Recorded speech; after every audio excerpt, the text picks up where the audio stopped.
미분양이 쉽게 낮으려면 간단하죠. 분양가를 낮추면 되죠. 그 시행자, 시공자, PF 대출자 세 군데가 협의를 하잖아요. 세 주체가 누가 그걸 손을 놓겠어요. 아시겠지만 올해 1, 2월에 분양 물량이 거의 없었어요. 그래서 미분양이 좀 덜 늘어났거든요. 4월로 지금 몰려 있어요. 4만 개 정도 이번에 터지거든요. 그러면 아마 4, 5월 지나면 8만 5천, 9만, 상반기 가면 한 10만 되지 않을까 좀 보거든요.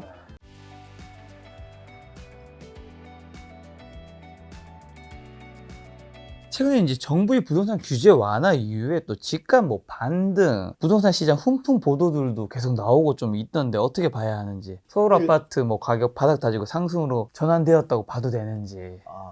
일단 상승의 금리는 확연하죠. 1월부터 1월 3일 새벽부터 이제 규제 완화 해주셨고, 그거에 대해서 사실 예전 같으면 지금 폭발적으로 시장에 난리가 났어야죠.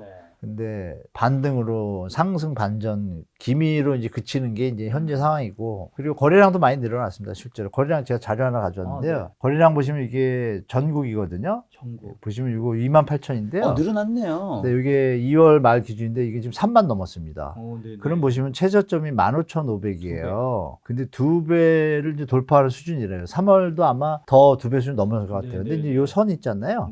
이게 이제 평균 거래량입니다. 이 선이 여기까지 와주고 돌파를 해야 이게 이제 상승 추세가 이어질 텐데, 뭐 주식하시는 분들 많이 아시잖아요. 여기서 꺾이면 약해지잖아요. 이제 그렇게 보시면 될 것 같고, 경기도도 그래요. 경기도가 많이 내려갔잖아요, 집값이. 차이점이 있어요. 많이 올라갔어요. 2월에. 그럼 3월은 돌파할 것 같아요. 그럼 여기서 더 올라가줘야 이제 이렇게 상승기처럼 팍팍 갈 텐데, 과연 2만까지 갈까? 이거 좀 지켜봐야 될 것 같아요. 근데 특례보금자율이 끝나가니까, 그래서 상승 분위기 분명히 생긴 건 맞아요. 1월, 2월, 연속 3월까지. 서울이 아까 말씀드렸지만 좀 약하다 그랬잖아요. 다른 데들은 다 이 반을 넘어서서 막 이 근처까지 올라왔는데, 전국적으로나 경기도나, 서울은 이 평균선의 반도 아직 안 되는 거예요. 힘이 약한 거죠. 이 얘기 뭐냐면 수요 여력이 약한 거죠.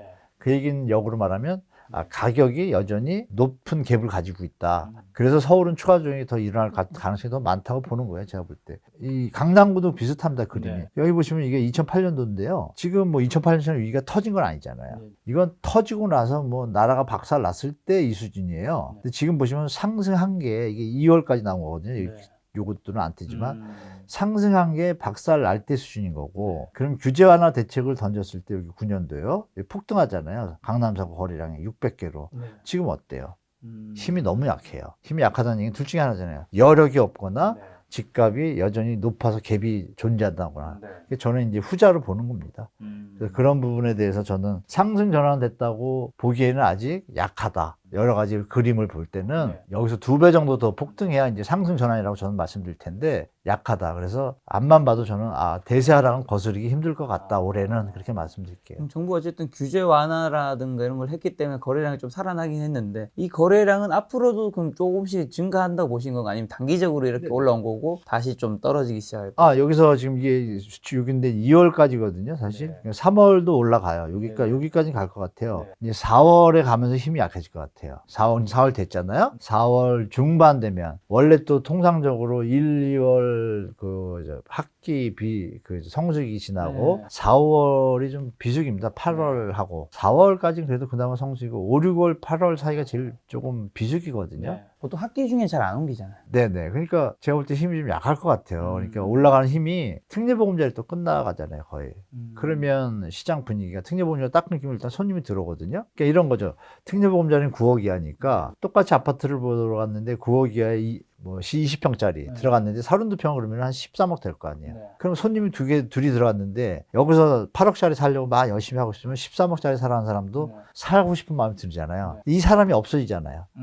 없어지면 가면 자기 혼자잖아요. 이럴 때 이제 심리가 매수 심리보다는 관망 심리가 더 강하겠죠? 뭐 쉬운 예로는 우리가 식당에 이제 맞아요. 손님 한 명도 없는데 들어갔다가 이거 아닌데 맛이 없나 이지 뭐 이렇게 되잖아요. 그렇죠. 줄 엄청 서 있는 데는 엄청 가고 싶고 귀찮은데도 뭔가 맞습니다. 줄 서게 되고, 그런 게 나타날 것 같아요, 시장에. 제가 볼 때 그게 예측 가능한 것 같아요, 제가 볼 때. 그럼 나중에는 이제 어쨌든 언젠가 거래량은 좀 언제쯤 제대로 풀린다고 생각하시고, 풀리게 되면 진짜 증가하게 되면 그때부터는 집값이 이제 다시 반등한다고 봐도 되는 거, 아니면 더 큰 하락으로 갈 수 있는 건가요? 더 큰 하락이라는 표현까지는 갈 것 같지는 않고요. 네. 아까 말씀드린 대로 추가 조정. 네. 저는 그렇게 표현드리는데 지금 많이 내려온 데들은 지금 일시적 반등했으니까 내려가도 폭이 5에서 10, 15%에서 왔다 갔다 변동성, 밴드를 형성할 것 같고요. 덜 떨어진 데, 뭐 강남, 3구 이런 데들은 네. 송파 빼고요. 네. 송파 빼고 강동구도 빼고 강동구도 많이 좀 거기는 이제 조정폭이 약할 것 같고 네. 서초 강남은 제가 볼 땐 또 입주 물량 많잖아요. 네. 그 뭐 올해 네. 강남이 한 10,000개 더 들어오는데 네. 연말에 DH파크가 7,000세대예요. 개포동이. 아. 1월 달에 입주니까 내년 한 10월부터 물량 나오거든요. 어마어마한 물량이잖아요. 네. 개포자이 갖고도 지금 강남이 지금 전세 가격이 힘을 못 쓰는데 강남구 저번 주 전세 가격이 0.54에 마이너스. 단대 평균이 0.3인데 2배 더 하락폭이 커요. 그러니까 입주 물량에 대한 그 역량을 갖다 공인중개 사람들 잘 아시거든요. 네. 그러니까 그 역량을 미리 대비해서 지금 파시려는 분들이 많은 거고. 그래서 강남 매물이 많이 늘어나고 있어요. 매물 이 상황에서 지금 반등 기미에 대해서 그럼 사람들이 상승한다고 기대하면 매물을 걷어들일 텐데 제가 이제 그림 하나 또 보여드릴게요. 네. 매물량 보실게요. 이게 최근 거예요. 여러분. 어. 4월 1일자입니다. 이거 네네. 따끈따끈한데 보시면 다 상승이잖아요. 네. 계산해 보니까 1월 1일부터거든요. 네. 1월 1일이에요. 네. 계산해 보면은 한 10에서 15% 늘었습니다. 거래가 됐는데도 더 늘었어요. 그러면 그럼 팔고 싶은 사람이 더 많아. 점점 늘어난다는 거예요. 그럼 여기서 시장 얘기 뭐 정리되잖아요, 사실. 강남에 사시고 집을 투자하시는 분들이 보통 분들이 아닌데 네네. 수익성에 대해서 민감하신 분들인데 왜 매물을 더 내놓을까요, 자꾸? 더 떨어질 거니까. 그렇죠. 지금 팔고 더 떨어질 것을 예상하고 그때 다시 투자하는 게 더 현명하잖아요, 사실은. 네. 이분들이 많아진다는 거는 시장의 심리를 보여주니까 네. 제가 볼 땐 상승폭이 약할 것 같다라고 그래서 말씀드린 거죠. 이분들이 만약 안 팔리면 어떻게 될까요? 들고 가면 되는데 들고 갈 여력이 없는 분들이 한두 개 매물이 나와도 그게 프라이스 리더 역할을 하니까 하방 압력을 주잖아요. 근데 예를 들면 강남구 서초구는 워낙 돈이 많으신 분도 많으니까. 아, 그렇지도 않은데요. 아, 그거 아닌가요? 네. 거기는 딱 양분대입니다. 월세 놓으시는 분들하고 다 투자분들, 월세를 놓으신 분들은 돈이 많으신 분들이고 네. 나머지 이제 전세 키고 하신 분들이잖아요. 그분들이 의외로 많습니다. 제가 이 얘기 드리면 깜짝 놀랄 텐데요. 우리나라도 강남 이 파라다이스에 젖어 있잖아요. 있죠. 살아본 사람들은 또 그렇게 생각 안 하는데 마포 이런 데도 살기 좋잖아요. 네, 여기 마포 더 살기 좋거든요. 좋습니다. 예. 근데 이제 차도 잘 좀 덜 모르... 막히고. 이 사례를 드리면 말씀드릴 텐데 그 삼성역 그 송파 근처에요. 네. 어느 기업 다니는 분이 자기 딸 데리고 고시원에 사는 실화가 있습니다. 진짜다 이거는 제가 직접 컨설팅을 연결받았는데요. 네. 재작년 얘기예요. 재작년 겨울에 컨설팅 온 거예요. 올인한 거예요. 강남에. 있던 거 다 빼서 올인하고 전세 끼고 사둔 거예요. 아, 집을 사고 본인은 고시원에. 딸하고. 그래서 제가 그 얘기도 깜짝 놀라가지고 그분한테 이제 간접적으로 컨설팅, 아니 지금 뭐 하려고 사시냐고. 가족이 행복하려고 사는 거지 돈이 첫 번째가 아니잖아요. 근데 그분은 그렇게 얘기하시더라고. 지금 해가지고 5년 안에 2배만 튀면 내 인생을 바꾼다고 생각하고 올인했다 이거예요. 지금 물렸잖아요. 욕심을 내면 안 된다는 거죠. 근데 그런 분들이 그럼 과연 말씀처럼 여유가 있어서 한 거죠? 아닙니다. 그냥 우리가 옛날에 미국 서부 개척 시대 엘도라도를 찾아서 그냥 꿈을 찾아서 가는 거죠. 근데 그런 수요들이 진성 수요가 아니잖아요. 가수요가 되다 보니까 강남에서 물론 이제 돈 많이 번 분들이 이제 진입도 하지만 지금 말씀드린 영컬 갭 특이한 여러 가지 형태가 있는데 그분들이 버티냐 안 버티냐가 이제 강남 시장에 추가 조정을 확실히 하냐 안 하냐의 이제 관건인데 제가 볼 땐 지금 경제 상황을 볼 때 특별히 나아질 게 많이 없기 때문에 전세 가격이 1, 2년 안에 올라갈까요? 강남 매물이 많은데 그러니까 1, 2년 못 버티면 못 버티는 거거든요. 부도는 못 막잖아요. 말씀하신 대로 강남 서초구 예를 들면 이제 갭을 껴서 전세를 끼고 샀는데 전세도 이제 떨어지고 있으면 이제 2년 지나면 내줘야 되잖아요. 그렇죠. 내년까지 좀 힘들어요. 그걸 못 내주게 되면 그게 또 큰 하락으로 이어질 수 있는 건가요? 그분이 어떻게 감당할 능력이 안 되잖아요. 금매를 내놔 수밖에 없잖아요. 그러니까 금매를 내놔서 파셔야 되는 상황, 경매를 당하잖아요. 올 수 안 있겠죠, 그런 상황이. 그러면 이제 금매물이 다시 나올 수 있는 상황이 올 수도 있다고 저는 이제 보는 거죠. 그래서 실제로 아시겠지만 작년에 왜 급하게 떨어졌을 때 다 기억나시잖아요. 뭐 강남의 수도 타워팰리스부터 음마부터 해서 다 매물 나오잖아요. 음마 아파트 25억 갈 때 23억 대출받은 사람도 있었잖아요. 그런 수요를 무시 못한다 이거죠. 그 수요들이 빠져주면 거품이 좀 조정이 된다 이거죠.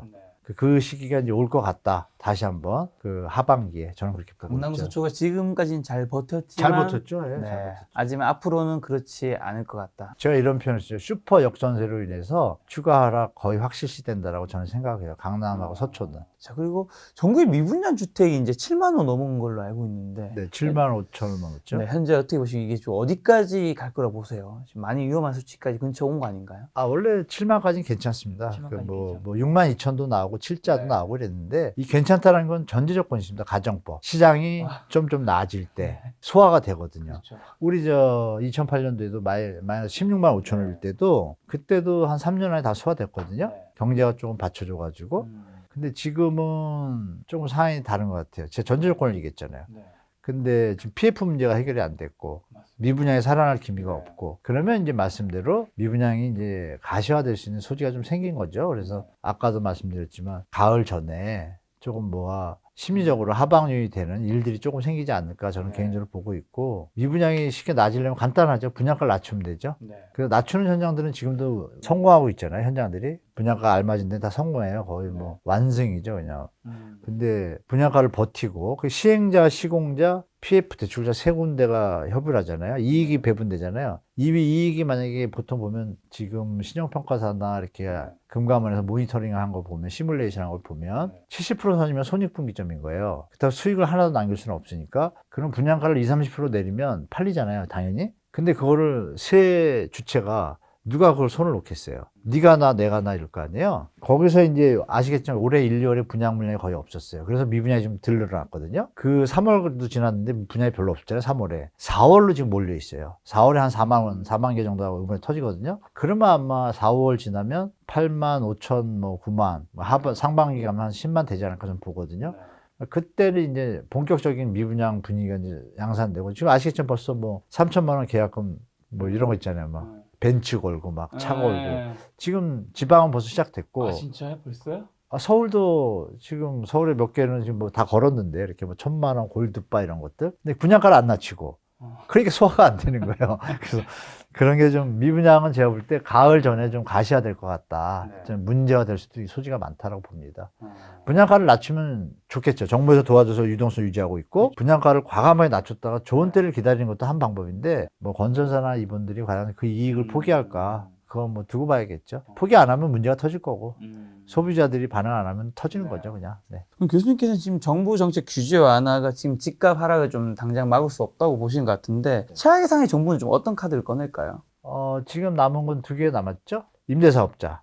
임대사업자. 근데 총선이 얼마 안 남아서 쉽게 던지기 힘들 것 같아요. 임대사업자에다 박근혜 정부 때도 욕먹고, 문재인 정부 때도 욕먹었잖아요. 매집행위를 도와주는 정부의 특혜라 그래가지고. 그거를 갖다가 특혜를 주면서, 사실 그걸 활성화시키면 특혜를 줘가지고 그분들이 집을 매집하게 되면 주택 매물이 주니까 안정적으로 갈 수 있는데, 그게 기대하기가 시간이 좀 안 맞아요. 그러니까 내년 정도 될 것 같고, 그거는. 그러면 이제 임대사업자 말고 이제 분양가 낮추고, 양도세 일시적 한시적 감면이라는 거 있잖아요. 그 미분양 주택에 대해서. 특히 그런 것들은 수도권하고 광역시에서 효과가 있을 텐데, 양도세 한시적 감면하면서 취득세 감면한 적도 있어요. 그러니까 돈 들어가는 게 없어요. 근데 지금 중도금 대출은 또 정부에서 해준단 말이에요. 그럼 계약금만 갖고 가볼 수 있잖아요. 시장을. 그럼 많이 내려온 곳들은 수요가 이제 발생할 수 있거든요. 충분히 실수요도 들어갈 수 있고, 실수요자 입장에도 취득세 감면해줘. 만약에 내가 집이 올라갔을 때 양도세도 안 받아? 심하게 말씀드리면 세금의 문제가 있지만 재산세까지 50% 감면한다. 이러면 실수요자들이 움직이겠죠, 당연히. 그런 강력한 제도까지는 가기 힘든 것 같아요. 올해는. 그러면 연말쯤에 던질 수는 있겠죠. 내년에 하겠다고, 총선을 위해서. 그런 두 가지가 남아있는데, 그래도 제가 볼 때는 확실히 조정이 안 되면 그분들도, 임대사업자들도, 수요자들도 쉽게 시장에 못 들어올 것 같다. 도움은 되겠지만. 근데 이제 미국이 좀 안정된다 그러면 살아날 것 같아요. 그래서 저는 미국을 좀 봐야 될 것 같아요. 미국이 좀 안정되면 그 온기가 오고서 대책이 추가적인 게 아까 말씀 두 가지가 던져진다라면, 시장은 제가 볼 때 아주 부드럽게 상승 몫을 탈 것 같아요. 제가 볼 때. 자, 그럼 말씀하신 대로 지금 집값이 사실 더 떨어지면 떨어질수록 정부가 이제 부동산 규제 완화 정책을 하면서 우리가 집을 살 때 취등록세든 이런 것들을 좀 아낄 수 있겠지만, 좀 요즘에 어쨌든 집값 반등이든 이제 다시 상승 전환한다 이런 기사가 좀 나오다 보니까 무주택자분들도 요즘에는 어쨌든 그런 기사가 조금씩 많아지니까 내가 지금 바닥을 놓치는 게 아닌가 이런 걱정하시는 분들 좀 많던데, 그러면서 이제 조급해하는 경우도 있고요. 아직 흔들리면 안 되는 까닭 뭐라고 좀 생각하실까요? 파도가 치면 우리가 배를 안 띄우잖아요. 않아요. 그렇죠. 간단한 것 같아요. 여러 가지 변수들이 많고 기사도 많고 막 너무 생각할 게 너무 많은 거예요. 수요자 입장에서. 그냥 정상적인 시장이면 내가 열심히 벌어서 주택 가격에 알맞으면 살까 말까 결정하면 되는데 지금 뭐 이걸 봐야 되나 뭐 유튜브도 봐야 되고 뉴스도 봐야 되고 어느 말이 맞는지 확인도 해야 되고 올라오면 뭐 상승한다, 뭐 떨어진다, 그러니까 이게 항상 상승하는 건지 하락하는 건지 정신이 없으시잖아요. 사실 그러니까 믿을 데가 없는 거예요. 소비자들 입장에서. 공부하신 분들은 좀 아시겠지만 그분들 입장에서 그냥 이런 말씀으로 그냥 대별될 것 같아요. 그냥 파도가 치는 건 상황인 것 같다 제가 볼 때. 그럼 잠시 배를 멈췄다가 파도가 가라앉으면 그때 띄운다라는 기본적인 개념을 가지시고 무리하게만 안 나가시면 시장에 접근하지 않으시면 추격 매수라고 해야 될까요? 불안해가지고 조급해서 하실 필요 없이 어떤 집을 사야겠다 마음을 먹었으면 6개월 텀을 두고 천천히 접근하셔라. 그러면 전혀 문제가 없을 거다. 또 정부의 또 공급 대책 같은 것도 많잖아요. 이런 것도 좀 공부를 하시고 그러니까 공부를 조금 하시고 답을 얻으셔라. 공부 안 하고 그냥 우리 김 작가님 제 말씀 듣고 판단 이런 거는 사실 위험하잖아요. 공부 조금만 하시면 김 작가님이나 제가 했던 얘기가 어떤 의미를 담고 있는지가 더 깊이 보일 거란 말이에요.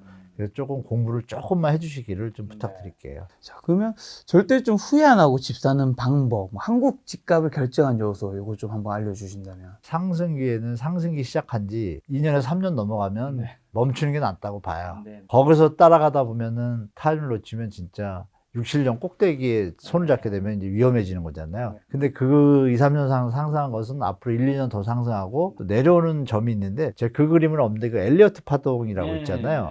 우리 시청자분들 혹시 모르시는 분이 혹시 계시다라면 그 엘리어트 파동 그림을 제가 주택 가격을 보니까 좀 맞더라고요. 그게 올라갔다 내려갔다 올라갔다. 그거에 의해서도 지금은 일시적 반등인 거예요. 딱 계산이 나오는 게.